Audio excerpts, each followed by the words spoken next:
कोर्टाचे decision release एक shocking verdict, unexpected.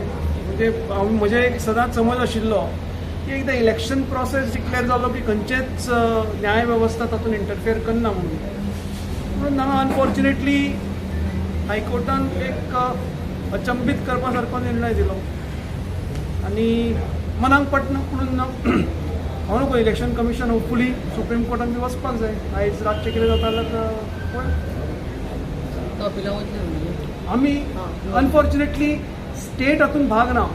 DCI हे election central election commission conduct करता आनी स्टेटीचो फक्त हांगा ताका सपोर्ट दिवपाचो आसता. सो आमचो डायरेक्ट हातूंत हांगा कांयच भाग ना.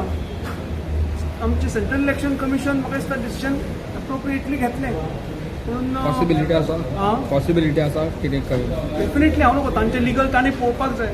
पूण एक अचंबीत करपा सारको निर्णय आशिल्लो आनी इतलो डिले करून करून करून आयज आयलो हातूंत खंय तरी एक संशयाची पाली चुकता. म्हणून हांव नको.